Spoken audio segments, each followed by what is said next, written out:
Good morning, Mick. I think we are live. I will confirm that in a second. But good morning, everyone. How are we doing on this Good Friday? Appears all systems are go, so I think we're just going to jump right into it. Welcome to Board Gaming Breakfast. Board Gaming Breakfast is where I like to go live every weekday morning around 8 a.m. to bring a game to the breakfast table, where I'll talk about the game of the day and talk about the mechanics that I like in it and why I like them and why I find them tasty mechanics. We will then do a brainstorming exercise where we take the game of the day and we spin our wheel of game mechanics and do a 5-minute brainstorm to see how we would fit that mechanic into the game of the day. And to finish breakfast, we'll wrap up with another 5-minute exercise of designing a game from scratch. So welcome everyone. If this is your first time at the breakfast table, thank you for sitting down. And the stream will run about 30 minutes, maybe 20 minutes, depending on how long it takes us to talk through the games. But sit back, enjoy your breakfast, and listen to the brainstorming unfold. So today's game of the day for us is Fort.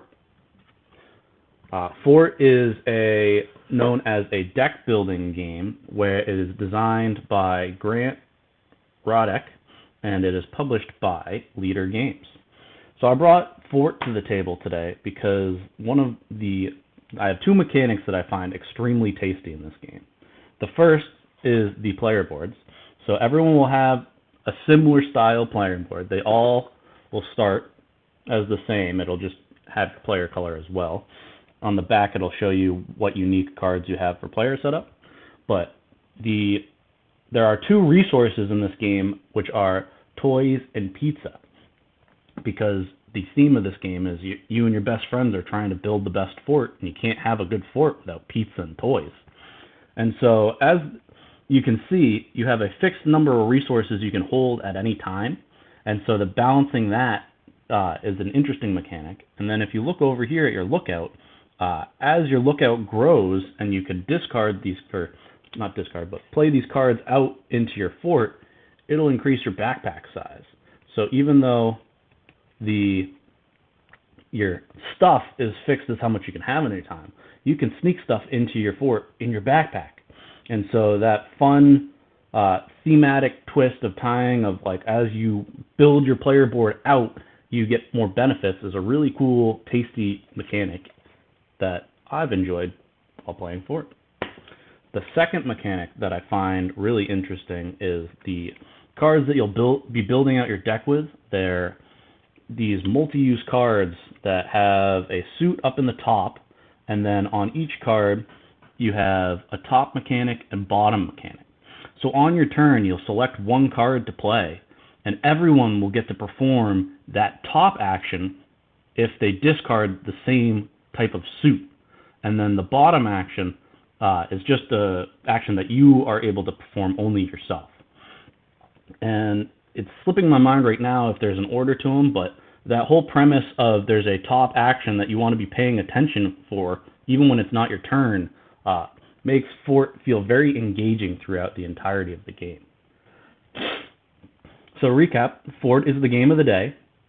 I really like it for its multi-purpose cards because you can build around having all of the same suit if you want to build these actions stronger, because if you see here, you'll get to put a card to your lookout, which increases your backpack size for every number of shovels. Sorry, I got a little thing in my eye. And the boards that you have out here of that resource balancing, I think, are two really tasty mechanics. Also, I don't know if it's quite my favorite because it's still a take deck, but I do think it's a very unique mechanic of on your turn, the cards in your hand, the ones that you don't play on your turn, will go to your yard. So this yard section up here, any card that you don't play will go out in front of your yard. So on other players' turns, when they're gaining friends to come to their backyard, they can actually take from your yard. And the theme of it's really cool in the sense that, if you're not paying attention to your friends, they might go find other friends. But the mechanic of the game, while very unique and really cool to play the first few times, feels quite take daddy. And Michaela, my fiance, and I like to play games that are less in your face, aggressive, and attacky like that. Because sometimes, even though you didn't invite your friend to that party for that round, doesn't mean you don't want to use that friend next time. So that is Fort, and that was the game of the breakfast. And so now we will consult our wheel of mechanics, and we'll spin it. And what will happen is we will have to brainstorm how we might add the mechanic that is picked. I think we'll have to spin the wheel again, because Fort is a deck building game. So that doesn't really unlock brainstorming creativity, but once it stops spinning. Alright, we got Alright, we're 2 for 2. Fort is a deck building resource management game. So we'll try one more time to find a mechanic that is not existing in the game.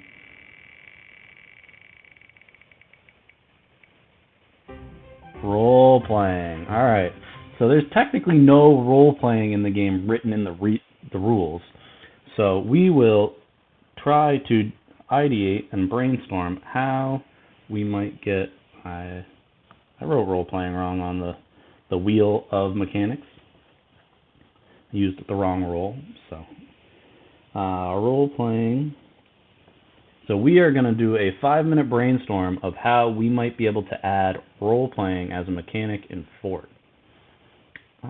So what we're going to do is we're going to pull up the timer on our phone, set it for 5 minutes, and see where this brainstorming takes us.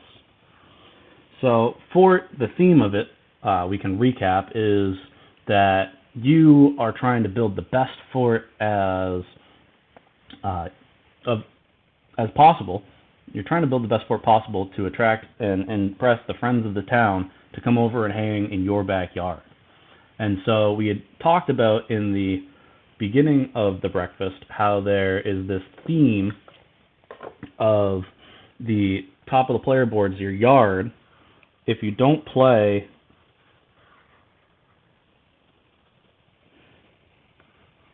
the cards from your hand, your friends will go to the yard. And that gives the opportunity for other players to take those cards into their deck and build around them and sort of steal your friends. So I think this part of the game would probably lend itself best to the role-playing aspect. So we would potentially change it into, instead of a turn-based, where at the end of each turn you get to draw a card, we would complete a round, and where you would sort of have to role-play politic, trying to track friends to your deck from the yard of other players. So you would have to role-play and kind of politic to why Johnny or Worm or Doc might have more fun playing in your fort as opposed to a opponent's fort. That is probably, in a nutshell, where I would look to add the role-playing mechanic. So if we have player 1 here and player 2 here, and I'm player 3 over here, this is me, and I have 2 friends that entered my yard because I didn't play them this turn. Potentially player 1 and 2 would have to try to schoolyard entice. This card here is Crash. They try and entice Crash to come over to their house to, become part of their deck. So some of the role playing might be like, "Hey Crash, my mom just got the Nintendo 64. I think we could play GoldenEye. Like you should come over here," something like that, where you try and sort of do your best impersonation of a middle schooler trying to invite friends over to hang at your house. I don't know what the end goal would be after the role playing. It would probably have to be a voting system, or some sort of like blind voting on how well the impersonation was would be my initial thoughts. But my black hat thinking of this is that I know I'm not the most comfortable playing role-playing games, so I think I would often just choose cards that no one else would be going over. So if everyone's looking for Crash to come to their house, I might sit back and just take Doc, because Doc is worth victory points anyway. So maybe I would be sneaky and not do any role-playing and still end up winning. So that mechanic might not actually work out as intended, but for the brainstorming portion of this exercise, I think that would be how I would spin it. So the timer still has a minute on it, but I'm having a little trouble getting through the end of this brainstorm. So I'll recap by saying that the way we would add role-playing into the game is we would have to turn it from a turn-based structure to a round structure, and at the end of each round, we would be role-playing our best middle school kid impersonation to try and attract more friends to come to our fort. And how I would test the implementation of this is the next time I was playing Fort, I would talk to the friends that I was playing with and say, hey, I had this idea for a role-playing mechanic. How about instead of taking cards at the end of your turn, we'll play a complete round, so I would need to find something to designate as the first player marker to know when a round is over, to then do a improv role-playing turn-based section to try and negotiate for getting your friends to come to to your fort from other players' yards. So that would be, sorry, I'm picking up some weird audio on my mic. That would be the decision that would be how I would take this concept and test its feasibility. So that was part 2 of today's breakfast, and for the final part of today's breakfast, we are going to try to design a game in 5 minutes. So how this works is we'll go to letsmakeagame.net, and they have this idea generator for prompts for creating a game. It'll give you a genre, a rule, a setting, and a theme you must follow. And so if we click the generate button, we'll get a theme of a sports simulation. The rule is you are your enemy, and the setting is another planet, and the theme is power and corruption. So once we have our idea generated, we would need to start the timer again and see how far this idea prompt takes us in the next 5 minutes. So the timer has started, and we are off. So we got sports sim, you are your enemy, another planet, and then power and corruption. So the first thing I'm thinking of is, so you would take on the role of a player, and you'd have some form of player board, and usually you are your own enemy means that it's a lot to do in your mind. So you'd probably have your player avatar here with maybe some stats of, I'm thinking soccer or football for those around the world is probably the most universal sport we could design around. So since I'm from America, I'll call it soccer and lean into my Americanness. And so we got your soccer player card, and that would be your player board. And you have all of these different stats that you're trying to manage for sports simulation. And so maybe we have a part down here where you pick your position card. And so maybe this is speed, agility, we got accuracy, and power would be off the top of my head, the 5 player stats you'd be working off of. and you have these different sections that cards can fit into.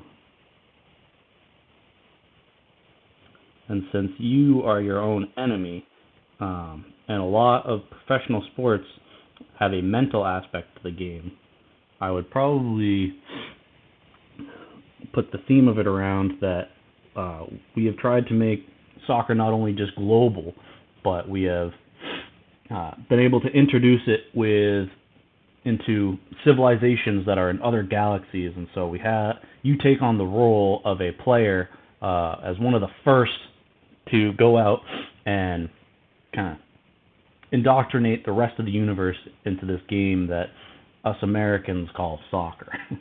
And so potentially each round you would have to draw some sort of mental taxing card, and you would then have to play it into one of the quadrants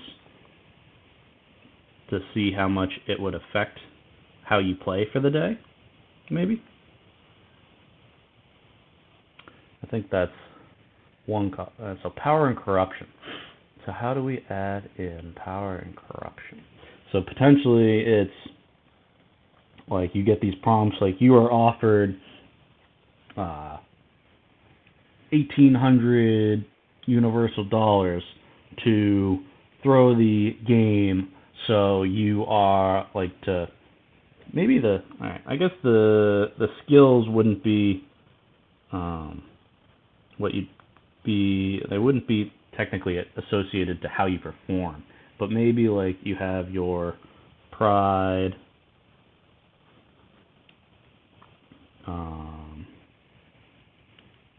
courage, loyalty. So maybe they're like more kind of mental skills as opposed to physical attribute skills.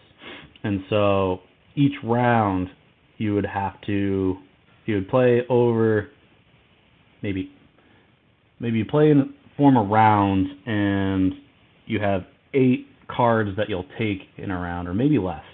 And so you're trying to, so we'll do a draft style of these decision cards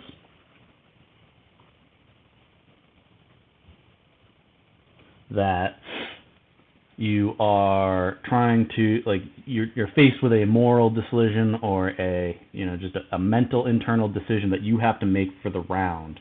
And the scoring condition is that you have you're trying to be true to yourself, and you have a scoring card that wants these tracks to be at a certain timer has gone off, so we will stop that. We'll finish this thought and then recap what we've come up with and talk through how we would move it forward. So to recap, we are trying to design a sports simulation game that is thematically is on another planet. The setting for it is on another planet. You are your own enemy, and it's based around power and corruption. And so you have your player board that has your mental state on it, and then you have these 4 descriptors that potentially could change every game, that you are trying to finish the game with them on certain spot criteria. Or you have certain criteria of where you want that dial on those different tracks to end up. And so each round you are dealt a number of decision cards that you will draft, that these decision cards are settings that you have to make a decision in that will affect your loyalty, pride, courage, the different mental internal aspects to manipulate the where your pride, where your emotions, I guess not emotions, but internal feelings lie at the end of the game. And we would potentially make these decision cards multi-purpose, where you could clog up different spots in your brain which would affect how at the end of the round you play a match, and you end up, winning or losing incentive bonuses or compensation based on how you perform. And so you'd have to balance all those internal mental aspects in the game to try and not only stick to your moral compass, which would be the end scoring card, but be the best representation of soccer across the universe. And so I guess that would lead us into the winning condition, is that you have to meet your moral, your internal compass card. It has to, you have to end within those range to be able to win. And if you do that, whoever has the most money or something at the end of the game would win. And so I think money would tie into this internal brain game and how you perform in each of the different matches. And so to test this, I would probably spend 20 to 30 minutes coming up with the board and sort of create conditions of why. I'd have to differentiate why you'd want to cover certain quadrants but not the other. I would probably make the tracks 1 through 5, and I would do a 30-minute design breath to just on a bunch of scrap pieces of paper write down different moral decisions to create the UI of the decision cards. And then I would sit down and probably play three-handed by myself and do some drafting and spend 2 minutes each round seeing how this whole setup of the game feels with this player board. Would be the next steps to see if this idea of another Planet sports simulation game all about power and corruption even holds water. So thank you for coming with me on that journey. That was not a game that I expected to try and develop today. But with that, thank you for sitting down for breakfast. I'll recap to see if there were any questions in the chat. Yeah, that's a hard aspect to add in. I agree, Mick. The adding in the role-playing into Fort seemed like it was not naturally fitting in to the game, but that's okay, because we kept pushing through and we came up with a result, even if it was not the result we were looking for. You should have it turn-based where you read a passage to the player whose turn it is and have to answer a multi-choice thing. Maybe earn a friend or something. Okay, so Michaela is giving more insight into how we could make the role-playing work. So you have to read a passage. Interesting. That would be a fun way to play Fort, even if it didn't really add to the game. In the sense that it's not like the role-playing. I got stuck because it wasn't really working towards the end goal of which we didn't really even go over on breakfast. But the end goal is there is this main board here, and once somebody reaches 25 victory points, that triggers the end of the game. And so, even though the role playing isn't directly working towards that 25 points,